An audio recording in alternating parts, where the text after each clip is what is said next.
Welcome to the channel students. तो आज हम इस वीडियो से स्टार्ट करने जा रहे हैं most important questions for your term two exams. तो इस सीरीज़ में हम जितनी भी प्रॉब्लम्स को एक्सप्लेन करेंगे वो आप लोगों ने डेली टू डेली में ही याद करते जाना है। तो ये सभी चैप्टर्स में से वीडियोस होंगी जिसमें कि आपको इम्पोर्टेंट प्रॉब्लम्स जो आपके एग्ज़ाम में आ सकती हैं, मोस्ट प्रोबेबली आती हैं, वो सभी एक्सप्लेन की जाएंगी। ठीक है, तो आज हम शुरू कर रहे हैं जो हमारा आखिरी चैप्टर है उससे, जो कि है from the organic chemistry, that is the amines. तो अमाइंस के बाद हम ऐसे पीछे की ओर जाएंगे, वन बाय वन सभी चैप्टर में से आप लोगों को प्रॉब्लम्स मिल जाएंगी। तो चैनल को सब्सक्राइब कर लेना और अपने सभी फ्रेंड्स के साथ इस वीडियो को शेयर जरूर करना। तो स्टार्ट करते हैं। तो हमारी सबसे पहली प्रॉब्लम है that is from the chapter amines, that is यहाँ पर aniline cannot be prepared by the ammonolysis of the chlorobenzene under the normal condition। कि अगर हमने एनिलीन बनानी हो तो क्या हम उसे क्लोरोबेंजीन से बना सकते हैं, क्यों नहीं बना सकते फ्रॉम दी क्लोरोबेंजीन। तो इसका मेन रीज़न क्या है कि हमने रीड किया हुआ है कि क्लोरोबेंजीन में क्लोरीन और कार्बन का जो बॉन्ड होता है that is very strong bond due to the partial double bond character. ठीक है, तो ये जो बॉन्ड है यहाँ पर क्लोरीन एंड दी कार्बन का बॉन्ड है जो यहाँ पर that is partial double bond इसमें आ जाता है करेक्टर, जिसकी वजह से वो स्ट्रॉन्ग हो जाता है और उसको ब्रेक कर कर वहाँ पर NH2 ग्रुप जोड़ना काफ़ी डिफ़िकल्ट होता है। इसलिए नॉर्मल कंडीशन के अंडर हम क्लोरोबेंजीन को यहाँ पर एनिलीन में चेंज करना काफ़ी डिफ़िकल्ट होता है। तो फिर इसके लिए कुछ स्पेशल मेथड्स यूज़ करने पड़ते हैं। ठीक है, तो सिंपल सा इसका आंसर है because the cleavage of the CCl bond is difficult because of the partial double bond character। ठीक है, तो आगे चलते हैं। सेकंड क्वेश्चन दैट इज पर aniline does not undergo the Friedel craft reaction. कि एनिलीन के केस में फ्रीडल क्राफ्ट रिएक्शन क्यों नहीं होती। फ्रीडल क्राफ्ट की दो रिएक्शंस होती हैं मेनली, अल्काइलेशन और असाइलेशन। ठीक है, उसमें हम बेसिकली क्या यूज़ करते हैं, एक लुइस एसिड को यूज़ करते हैं एज ए कैटलिस्ट। तो इसमें यूज़ करते हैं मोस्टली एल्यूमिनियम क्लोराइड जो कि एक लुइस एसिड है, बट एनिलीन एक बेसिक नेचर का है कंपाउंड। तो बेस और एसिड को अगर हम रिएक्ट करवाएंगे, मतलब अगर हम एनिलीन के साथ एल्यूमिनियम क्लोराइड यूज़ करते हैं तो वो दोनों आपस में ही रिएक्ट होकर अपना एक सॉल्ट बना लेते हैं ऐसे। तो ये जो AlCl3 है इसको आप लोगों ने यहाँ पर AlCl2 को जोड़ देना है और यहाँ से साथ में बन जाएगा दैट इज़ दी HCl। तो ऐसी इनकी यहाँ पर कुछ रिएक्शन हो जाती है। ठीक है, सो देयरफॉर हम यहाँ पर एनिलीन की फ्रीडल क्राफ्ट रिएक्शंस नहीं करवा सकते, बिकॉज के एल्यूमिनियम क्लोराइड है लुइस एसिड, एनिलीन है बेसिक, दोनों रिएक्ट होकर सॉल्ट बना लेंगे। ठीक है, सिंपल रीज़न है। तो आगे चलते हैं। थर्ड प्रॉब्लम हमारी क्या है कि aniline is weaker base as compare to the ethane amine. ये है इथेन अमाइन और ये है हमारे पास यहाँ पर एनिलीन। तो उसने कहा है कि एनिलीन एक वीक बेस है than the primary amines, primary aliphatic amines. और ये स्टेटमेंट आपको ऐसे भी आ सकती है कि pKb of the aniline is more than that of the methylamine या फिर इथाइलमाइन। इसका मतलब क्या है कि जो एनिलीन है वो वीक बेस है, वीक बेस की pKb वैल्यू। ठीक है, pKb वैल्यू जैसे हम पीएच सोल्व करते हैं वैसे ही होती है pKb value of the basis. ये जितनी ज़्यादा होगी उतना वीक बेस होगा। ठीक है, तो इसका सेम आंसर है। हमें सिंपली क्या एक्सप्लेन करना है कि जो यहाँ पर एनिलीन है, तो एनिलीन के केस में ये जो इलेक्ट्रॉन पेयर है ये वाला, ये बेंजीन रिंग की ओर यूज हो जाता है ड्यू टू दी रेजोनेंस। तो ये बाहर किसी पर अटैक करने के लिए इसकी अवेलेबिलिटी डिक्रीज हो जाती है। So aniline is a weaker base because the lone pair of electron on the nitrogen atom in aniline is in resonance or in the conjugation with the benzene ring। तो वो benzene ring की तरफ use हो जाता है, इसलिए वो बाहर किसी और कंपाउंड के ऊपर अटैक करने के लिए उसकी अवेलेबिलिटी डिक्रीज हो जाती है। This is the main reason कि एनिलीन या जितने भी एरोमेटिक अमाइंस हैं वो एलिफेटिक अमाइन से वीक बेस होते हैं। ठीक है, अच्छे से याद रख लेना। क्लियर है। तो आगे चलते हैं। Fourth problem that is aliphatic amines are stronger bases than ammonia, कि अगर हम सिंपल अमोनिया की बात करें NH3, उससे सभी एलिफेटिक अमाइन स्ट्रॉन्ग बेस होते हैं, क्योंकि इनमें NH2 के साथ अल्काइल ग्रुप जुड़ा होता है, और अल्काइल ग्रुप का क्या होता है, इलेक्ट्रॉन रिलीजिंग इंडक्टिव इफेक्ट। ठीक है, इलेक्ट्रॉन रिलीजिंग इंडक्टिव इफेक्ट होने के कारण वो अपने इलेक्ट्रॉन N की ओर रिलीज करते हैं, जिसके कारण के electron density on the hydrogen atom increases, इसलिए वो अपना लोन पेयर का अटैक होना वहाँ पर मोर अवेलेबिलिटी हो जाती है, जिसके कारण के उनका जो है वो यहाँ पर बेसिक स्ट्रेंथ सिंपल अमोनिया से इंक्रीज हो जाती है due to the alkyl group और उसके इलेक्ट्रॉन रिलीजिंग इंडक्टिव इफेक्ट के कारण। ठीक है, क्लियर है। तो ये आपके लिए मैंने अच्छे से एक्सप्लेन किए हुए हैं आंसर, एक बार आप लोग सुनकर अंडरस्टैंड कर लें, बाद में आप यहाँ से याद कर सकते हैं। इसके बाद है problem that is also very very simple, के आउट ऑफ ब्यूटेन 1 ओल एंड ब्यूटेन 1 अमाइन, एक है अल्कोहल एक है amine, which will be more soluble in water. अब देखिए, alcohols are more soluble than amines in water, because के जो अल्कोहल्स में OH ग्रुप होता है दैट इज मोर पोलर, उसकी पोलैरिटी ज़्यादा है, इसलिए वो स्ट्रॉन्ग हाइड्रोजन बॉन्ड्स बनाएगा देन द अमाइंस। ठीक है, तो इसी के ही कारण क्या होगा कि उनकी स्ट्रॉन्ग हाइड्रोजन बॉन्डिंग बनेगी, तो वो ज़्यादा सोलुबल हो जाएंगे अल्कोहल्स, क्योंकि अल्कोहल्स में ऑक्सीजन एटम होता है जिसकी इलेक्ट्रो नेगेटिविटी ज़्यादा होती है देन दी नाइट्रोजन। ठीक है, क्लियर है अभी। तो ये बात आप लोगों ने याद रखनी है। इसके बाद है six problem is also very very important, कि acylation of aniline is carried out in the presence of the pyridine। अगर हमने एनिलीन की असाइलेशन करनी है तो हमें उसके बीच क्या ऐड करनी पड़ती है, that is the pyridine। Acylation मतलब हमने CH3CO ग्रुप उसके साथ जोड़ना है विद द एनिलीन, तो ये यहाँ पर जुड़ जाएगा NH के साथ CH3CO, तो यहाँ पर बन जाएगा अस्टेनोलाइट, और साथ में HCl बनता है। अब ये अगर HCl को रिमूव ना यहाँ से किया गया तो रिएक्शन बैक हो सकती है, तो HCl को रिमूव करने के लिए हम इसमें बेस ऐड करते हैं दैट इज द pyridine, तो वो HCl को अपने साथ जोड़कर वहाँ पर इक्विलिब्रियम को राइट हैंड साइड की ओर शिफ्ट कर देता है, मतलब फॉरवर्ड रिएक्शन ही ज़्यादा होती है फिर। ठीक है, क्लियर है अभी। इसके बाद सेवंथ क्वेश्चन क्या है, कि only aliphatic primary amines can be prepared by the Gabriel phthalimide synthesis. Gabriel phthalimide synthesis के साथ ओनली प्राइमरी एलिफेटिक अमाइंस बना सकते हैं, एरोमेटिक क्यों नहीं बना सकते। ठीक है, उसका रीज़न क्या है कि आपको अंडरस्टैंडिंग होनी चाहिए कि गैब्रियल पैथेलिमाइड सिंथेसिस होती कैसे, उसमें क्या होता है। तो हम सबसे पहले यूज़ करते हैं यहाँ पर पैथेलिमाइड, उसमें हम एक बेस ऐड कर कर उसका सॉल्ट बना लेते हैं। ठीक है, तो N पर चार्ज आ गया नेगेटिव, उसके साथ यहाँ पर जुड़ गया K पॉजिटिव। अब ये जो है ये एक्ट करता है एज ए न्यूक्लियोफाइल। अब ये अटैक करेगा on the alkyl halide, alkyl halide का अल्काइल ग्रुप अपने साथ वो जोड़ लेगा R, इसकी बाद में हम यहाँ पर करेंगे दैट इज दी हाइड्रोलाइसिस, तो ये ब्रेक होकर अमाइन बना देगा। अब ये जो स्टेप है this is the main step, के जब न्यूक्लियोफाइल अटैक होता है इस N का अपॉन दी R, तो अगर हमें यहाँ पर बनाने हैं एरोमेटिक अमाइंस, तो हमें RX अल्काइल हलाइड की जगह पर कोई क्लोरोबेंजीन या फिर ब्रोमोबेंजीन जैसा कंपाउंड यूज़ करना होगा। तो अगर हम यहाँ पर इसको अलग बनाकर देखें तो इस न्यूक्लियोफाइल का ब्रोमोबेंजीन पर अटैक होना काफ़ी डिफ़िकल्ट है, क्योंकि हमें ऑलरेडी पता है कि जो एरोमेटिक हलाइड्स होते हैं उनमें पार्शियल डबल बॉन्ड करैक्टर होने की वजह से उनका बॉन्ड काफ़ी स्ट्रॉन्ग होता है और उनमें न्यूक्लियोफिलिक रिएक्शंस होती नहीं सब्स्टिट्यूशन वाली, तो सब्स्टिट्यूशन होनी काफ़ी डिफ़िकल्ट है।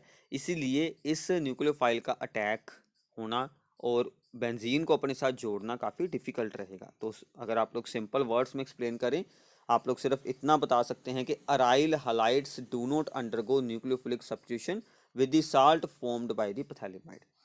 ये जो साल्ट बना है इसके साथ जो यहाँ पर अराइल हलाइड्स हैं उनकी न्यूक्लियोफिलिक सब्स्टिट्यूशन हो नहीं सकती, इसीलिए ऐसा नहीं हो सकता कि हम इसके साथ जो यहाँ पर एरोमेटिक अमाइन यानी कि एनिलीन बना सके। ठीक है, क्लियर है अभी। तो आगे चलते हैं। इसके बाद है although NH2 group is ortho para directing, ठीक है, in electrophilic substitution, yet aniline on the nitration gives a good yield of the meta nitro aniline. अब देखिए NH2 ग्रुप तो ऑर्थो पैरा डायरेक्टिंग है, बट फिर भी अगर हम इसकी यानी कि एनिलीन के साथ NO2 जोड़ने की कोशिश करते हैं तो उसमें हमें मेटा प्रोडक्ट की भी अच्छी यील्ड मिल जाती है। रीज़न क्या है कि जब हमें इसके साथ NO2 ग्रुप जोड़ना होता है तो हमें एसिडिक मीडियम यूज़ करना पड़ता है, यानी कि HNO3 वगैरह एसिड ऐड करने पड़ते हैं, H2SO4 वगैरह।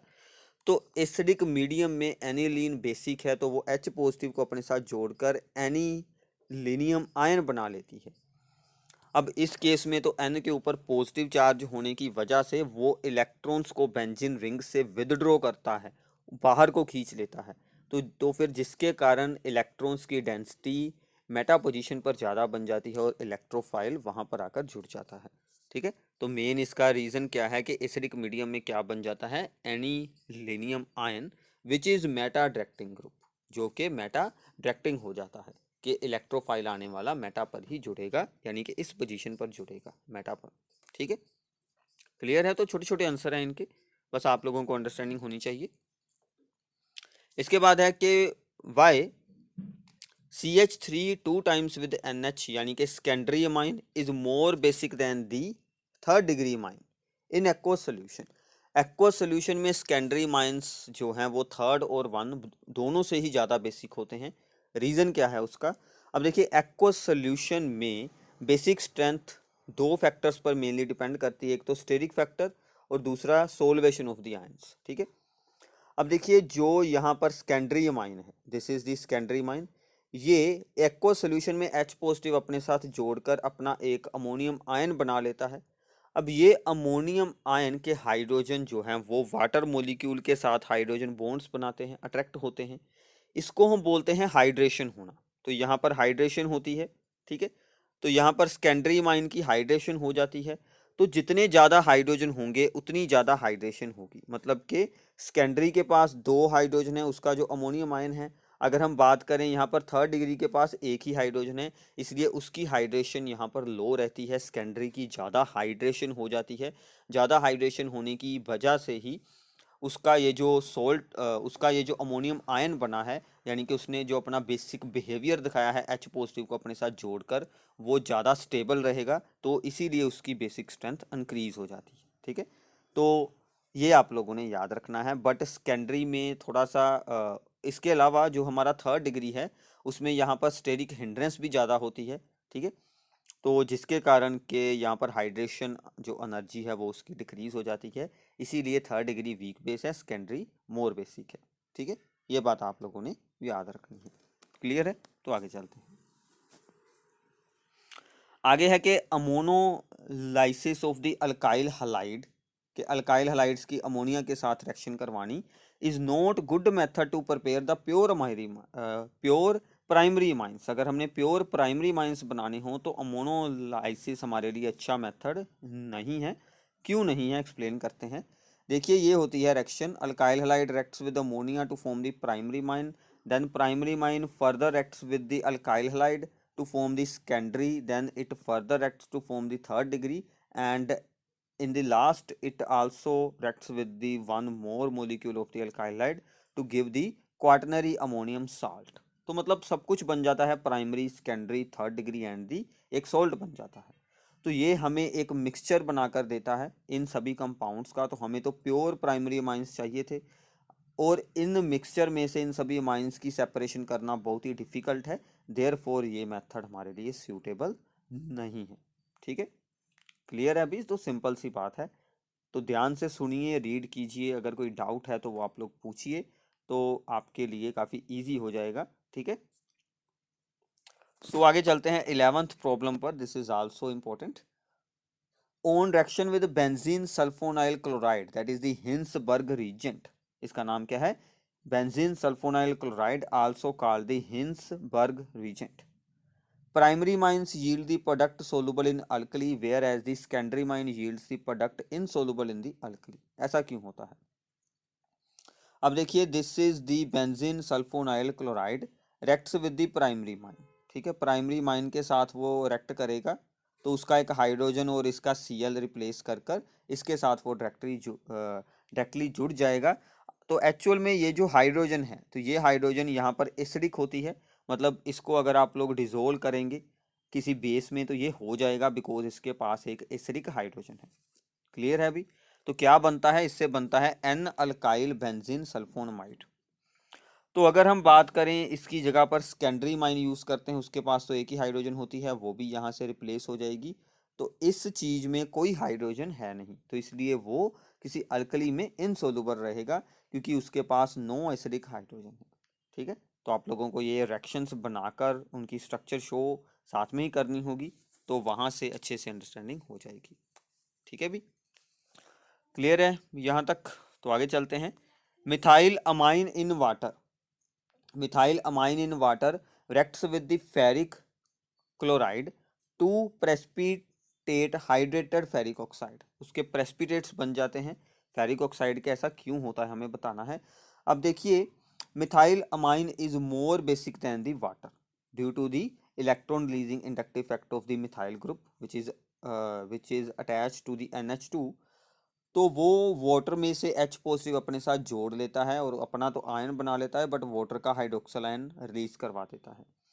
ये हाइड्रोक्सल आयन फेरिक क्लोराइड में से Fe3 पॉजिटिव आयंस के साथ रिएक्ट होता है, तो वहां से वो फेरिक ऑक्साइड के एक हाइड्रेटेड प्रेसिपिटेट्स बना देता है। तो आपको यही दोनों रिएक्शंस वहां पर सिंपली एक्सप्लेन करनी है।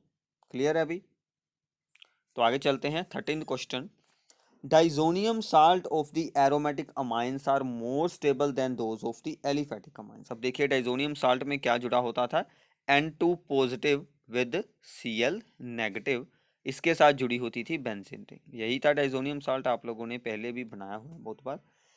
तो जब बेंजीन के साथ N2 पॉजिटिव है या फिर एलिफेटिक के साथ अगर हो, यानी कि अगर R के साथ N2 पॉजिटिव हो, तो वो अनस्टेबल होगा। ठीक है, ये अगर हो R, तो क्योंकि अल्काइल ग्रुप है उसमें कोई रेजोनेंस बिल्कुल नहीं शो होगी, बट बेंजीन वाले में रेजोनेंस होगी, जो कि रेजोनेंस के कारण ये स्टेबलाइज हो जाता है। ये हमने बनाई हुई है, जो यहाँ पर बेंजीन के ऊपर N2 पॉजिटिव की हमने रेजोनेंस बनाई है, तो ये बेंजीन के इलेक्ट्रॉन्स को विदड्रॉ कर लेता है और पॉजिटिव चार्ज की यहाँ पर डिस्पर्सल हो जाता है। ठीक है, तो due to the resonance there is a dispersal of the positive charge on the benzene ring, therefore इसकी स्टेबिलिटी इंक्रीज हो जाती है ऑफ द डाइजोनियम आयन।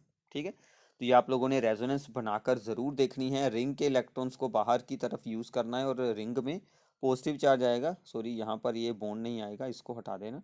ठीक है, दिस इज नॉट देयर। तो ऐसे ये आगे की आगे फिर बाद में पॉजिटिव चार्ज सभी पोजीशंस पर ऐसे यूज होगा, तो ये आप लोगों ने शो करना है। ठीक है, अभी क्लियर है? तो आगे चलते हैं। इसके बाद है कि एन इथाइल इसके बाद है कि N ethyl ethane amine boils at this temperature but butane amine boils at this temperature. मतलब ब्यूटेन अमाइन का बॉइलिंग पॉइंट हायर है than the N ethyl ethane amine. अब देखिए, एन इथाइल इथेन अमाइन ये वाला है, this is the secondary amine, और the butane amine ये वाला है, this is the primary amine. अब देखिए, प्राइमरी अमाइन में 2 हाइड्रोजन है, तो वो ज़्यादा हाइड्रोजन बॉन्ड बना सकता है। सेकेंडरी में ओनली 1 हाइड्रोजन है, तो वो इतने ज़्यादा हाइड्रोजन बॉन्ड्स नहीं बनाएगा। प्राइमरी में ज़्यादा हाइड्रोजन होने के कारण उसमें हाइड्रोजन बॉन्ड्स भी ज़्यादा बनेंगे। ठीक है, जिसके कारण के उसका बॉइलिंग पॉइंट ज़्यादा होगा देन द सेकेंडरी माइन। तो सिंपल सा रीज़न है, due to more hydrogen bonds present in the primary amines, उसी के कारण ही उसका जो बॉइलिंग पॉइंट हायर रहेगा। ठीक है, क्लियर है? तो बॉइलिंग पॉइंट के केस में प्राइमरी का सबसे हायर, फिर आएगा सेकेंडरी का, और फिर आएगा थर्ड डिग्री का। जितने ज़्यादा हाइड्रोजन उतना ज़्यादा ही बॉइलिंग पॉइंट होगा अमाइंस के केस में। क्लियर है? तो एक ये जो आखिरी प्रॉब्लम है, ये आप लोगों ने खुद रीड कर कर इसका आंसर बनाना है। बिल्कुल ऊपर जैसी प्रॉब्लम है जैसे हमने अभी रीड किया 14th। तो ये था आपके लिए फर्स्ट पार्ट, जिसमें कि हमने इम्पोर्टेंट रीजनिंग प्रॉब्लम्स की डिस्कशन की है। ऐसे 1 बाय 1 आपको सभी मटेरियल इस चैप्टर में से और बाकी के चैप्टर में से मिलता रहेगा। चैनल को सब्सक्राइब कर देना और वीडियो को ध्यान से सुनना, आप लोगों को सभी कुछ अंडरस्टैंड हो जाएगा। कोई भी डाउट हो वो आप लोग नीचे कमेंट्स में ज़रूर पूछ सकते हैं। Thanks for watching this video. ठीक है।